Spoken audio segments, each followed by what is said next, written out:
Cromwell woke up on a hospital bed. He got out of bed and checked himself for any injuries or any traces of injury. He walked out once he was done with it and wandered the hall for a moment, only to find that it was empty. No patients, no nurses, no doctors, no one. Just a bunch of empty hospital beds and rooms and equipment left like the staff just left in the middle of what they were doing with the patients. Cromwell walked up to the front desk and knocked on the window when he saw there was someone in front of the computer, her back to him, scrolling through a random website on the internet. He waited long enough to see that she was searching under the keyword Google on said site, whether it was intentional or through boredom. He knocked on the window and waited 5 minutes. When he turned his back to the window, he suddenly answered with an irritable, "Yes?" Cromwell twisted around to see McCrow, who was staring at him from behind the desk with cold eyes. She rolled her eyes at him and cracked her gum when she noticed the look of shock on her face. "McCrow, what are you?" Cromwell finally managed to gasp. "Curl? What the hell are you talking about?" She snapped the gum she was chewing on again. Once again she rolled her eyes at him in irritation. Apparently she was annoyed that she had to talk to someone in the men's middle of her intense discovery of what happens when you type Google on said site. "My name is, She searched for her name. She knows her name tag wasn't on her blouse anymore. "Forget it. Give me a name." She turned her back to the computer, minimized the internet window, and went to another program. She turned the computer screen away from Chrome's view. "Okay, this definitely isn't going to work. Is there a Shiori Minamino here?" It's spelled. I know how to spell her name. No one comes here anonymously. Dumbass. And no, there isn't anyone that goes by that name. She just checked out an hour ago. I just remember she told me to tell her son that. I think that would be you. Shuichi Minamino? What's he in for? Wouldn't you like to know? Come to think of it, I saw a kid taken in here not too long back. He was taken in by the ambulance. Someone called them and he said he was hysterical or whatever. They decided that they were going to do an operation while he's in that state. I think you're him. If you are, you can't run away forever. You're in Silent Hill. No one runs away from anything here. Here, you've got it all wrong. I'm not Shuichi Minamino. I'm not even that close to being him. How very zen of you. So who are you then? So you are Shuichi. I'm not Shuichi. All that talk of him made the name slip my lips. I'm not Japanese. I'm actually German. I made Adolf Hitler, and when I was a child, everyone called me so-so. How nice. You're a German dictator that was actually born in Austria, and go by a nonsense name as a child. Once again, how very zen of you. What are you here for? Oh, wait, let me guess. Your Parkinson's medicine ran out, so you kept freezing up during your rallies, and that creepy tick in your face was acting up again because of all that meth you took. And I guess you're still working on World War II while you're at it? I think you're Shuichi. No, I'm not. I'm leaving this place. I ran to the door only to find it was gone. Where the hell did I turn around to see McCrow was already standing next to him, needle in hand. I told you. Your ass can't go anywhere when you're in Silent Hill. You go where he wants you to, and where God wants you to. Now roll up your sleeve and let me see your arm. This won't hurt a bit. We'll take away the pain and make everything better. You see, not everyone comes here knowing what they are or why they're here. And it's perfectly normal for you to get both. You really do need this operation. No, I don't need it. There's something wrong here. Cromwell ran away as McCrow held up the needle as if she was about to stab him with it. He ran down to the ER section and went into the first room to the right. He leaned against the door and caused breath. This is just a dream. It has to be. There's nowhere that's like this. Not even in Silent Hill. In fact, I bet this whole Silent Hill business It's just a really bad dream. I'll wake up, I'll be in bed, I'll go into school and talk to that blind teacher, and then I'll get on the bus and go to the hospital and see Mother like always. Just like sound like we were being spoken to through a radio with shattered sound. The owner of the radio picked it up. Can you repeat that for me? At the radio, though. I need you to look for that freak you brought in earlier. Oh, you mean that Suichi Minamono kid or something like that? He had red hair and he was Japanese. That's all I remember about him. I guess you don't put enough anesthesia in him then. Too bad. I really want to do that operation. Grandmath, he's on the loose. You know there's no exit anywhere here in Brookhaven. He's somewhere in the hospital still. Oh, well, the light flickered on, and Carl was like he was standing on the other side of the room. He smiled a grim smile and went back to speaking on the device. I'll get back to you. I just found him. Carl was so scared he was frozen where he was. Just when he was a foot away from them, he finally gathered enough courage, if that phrase even does it justice, to run out. He ran into the third room to the left and saw someone on the bed, cut open as if during his dissection. The person on the table looked at Kron and whispered a cry of help. Kron fell to his knees. Someone grabbed him by the hair and dragged him out of the room. When the stranger let go, Kron twisted around to see Kronaway.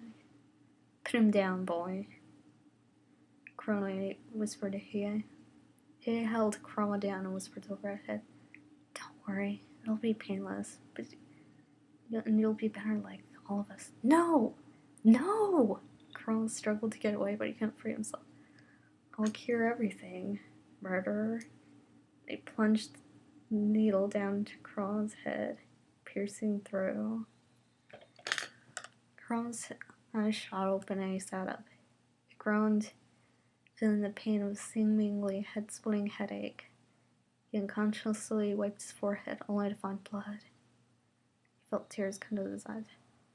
Chroma, you're awake. What's wrong with you? He asked. He turned around. There's... held up his bloody palm because words had failed him. Your hands? I just saw you wipe your forehead. Must have got cut while you were sleeping or something. You were tossing and turning a lot in your sleep. There's a lot of broken glass around here, so I dreamt that there was a needle in my forehead, and I've been through this already. Just relax. There's some curl. Had to knock her out. I swear she has more problems than Michael Jackson. I broke that tape you had too. Don't want to stress you out already or anything. But where the hell did you get that? You watched it? Yeah, watched it and broke it. A lot on fire, but that would involve too much effort and probably have come back like at a Ouija board or something. Wouldn't be surprised seeing how all this is turning out. I found it in one of the rooms. I was looking around and bumped into the TV. It started playing. I'm just as freaked out by it as you are. Then why did you bring it? Scared for my life. Was that our Cronaway would kill me? Cronaway? The one who pushed you out the window. He's in my dreams too. I thought he was a dream, but turns out he's not. I don't know. Maybe it is the town. You know, by now I think there are some things in this world we shouldn't know. And I think that's one of them. All those kids and the dog and whatever the hell that pyramid thing was. If you're Stephen King, this might make sense, but this is something beyond this world. Tell you what, when you get out of this goddamn town, I'm getting you and Makuro and Yukino one of those huge 40 scoop 5 banana and 10 cherry sundae things from that ice cream place across the street from where I work. And we can all play Guitar Hero or whatever it is you want to play when we get out.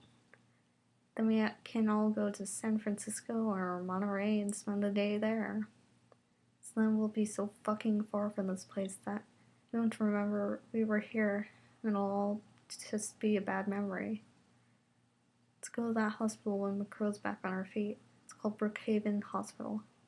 It's on the dream that... Not that again, no more dreams. And you dreamed that there was a needle in your forehead. The only thing I'm following you on it in your dreams is that Chronoway, is it? Guy. Other than that, besides that, if your dream was for real, you'd be dead by now. I'm pretty sure you'd die if you got a needle in your forehead. I might believe you, but you had that dream about killing Yukina.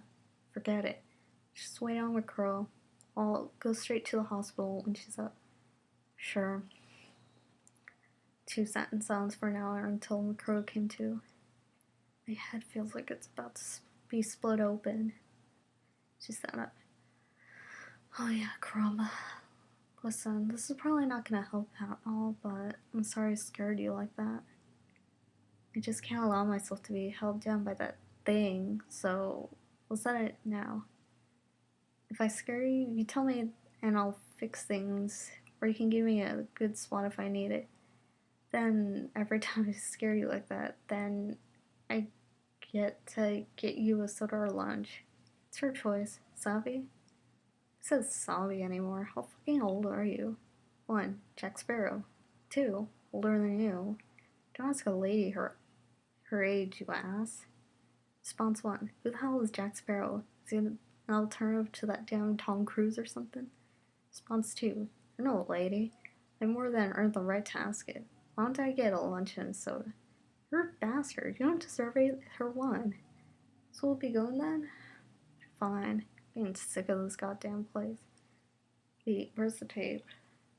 In pieces under your feet. I broke it for you. Second thought. I might just give you just one cherry. That's it. Depends on if you give us any more of your crap. Fine, bitch. He shook his head at her, and with that they left the apartment. It's too quiet. Someone say something, he said when they were a block away from the apartment. Ron, tell a joke. I don't trust Makuro with the jokes. I don't trust you with the vegetable peeler because you'll be the object sitting in the corner that's red and sits in the corner. Getting smaller. Crow growled. Which would you guys rather choose? Changing a diaper or wearing a diaper? Like if you're held hostage and the evil murderer guy was going to shoot you if you had to choose between the two or die? Crow asked, gathering himself stairs. It's a psychology question. Or, would you choose a raw egg in a glass or something hidden in an ex-convict's mouth? Mercer's? Or, I can't think of anything good. Yay, if you really want to say it, it's something to keep your hands busy. I have a Sudoku puzzle somewhere in my pocket and a Starburst if you're hungry. I don't know how old it is, I don't know if I washed it when I washed these pants, but it might still be good. Depends on if Clorox bleach and fabric softeners are non-toxic. Crow commented. Screw yourself, Crow, he growled. Static sound. You hear something? Crow, is that you? How to know it's... Crow stopped when I saw something emerge to the fog. It was a pyramid-head creature. Not good. So it's you. Crow growled almost under her breath. It sounded almost animalistic. She kicked a huge rock so it hit the top of the tetrahedron. Don't piss it off, he hissed, but it was too late. The pyramid head rose the great knife, but dropped it. It had grabbed Makuro by the collar of her shirt and held her high enough so they could see eye to eye. If it had any, that is. From the holes in the area where its eyes would have been, 2 tentacles shot out and nearly stabbed Makuro's eyes. Makuro spat on it, and after a moment, the pyramid head flung her away and disappeared in the fog. What in God's name was that about? Why, you don't really want me to die? Makuro asked smugly. You know what? Fuck you. Give me that Starburst. I'm eating that shit. Sure. She gave it to him and they continued on.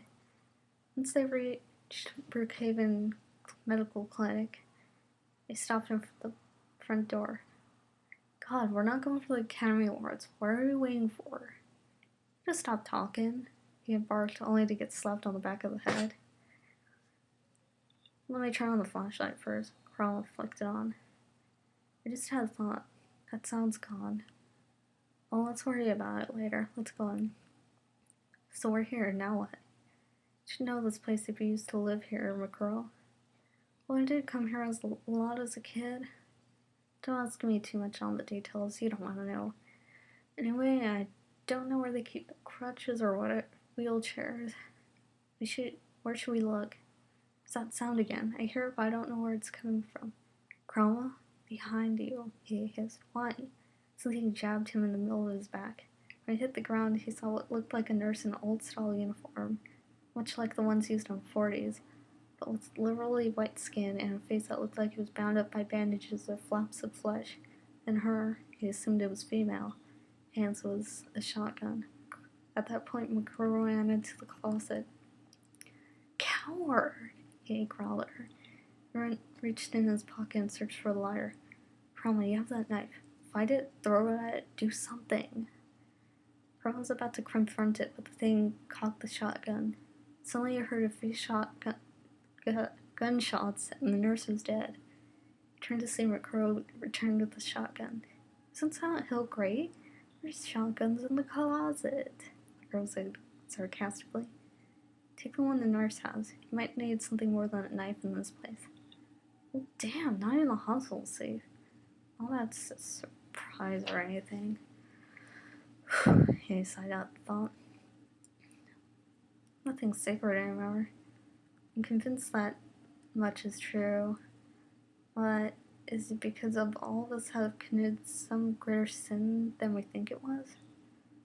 Not that we have much to say what it was, but the town doesn't want us to leave. It wants us to repent. Did anyone here notice that the roads to the outside are blocked? It's someone or something that doesn't. Anyway, we'll find a way out, Crow replied firmly. If it takes a week or a month or longer, we'll find a way out. There's a lake. We can row our way out if we have to. So, after a minute, McCrow found the elevator and started pushing all the buttons. That didn't work. When they went up the stairs and into the first room to the right, McCrow saw something in the corner when they first walked in. She shuddered when she thought about it. I found a light switch here. Cromp put his hand on it. Don't turn it on. It might attract one of those nurses or something. It seemed to be attracted to light. Plus, he doesn't have a weapon, so it's best if he stayed in the dark. Sure, but I don't like the sound of it here. It sounds like a girl's crying in here. It's creepy. Would you rather be left out with the monsters? Hell no. Then stop complaining. We'll come back for you once we find what we came for, and we'll get the hell out of here. Fine. Don't take long. I can't promise that you won't.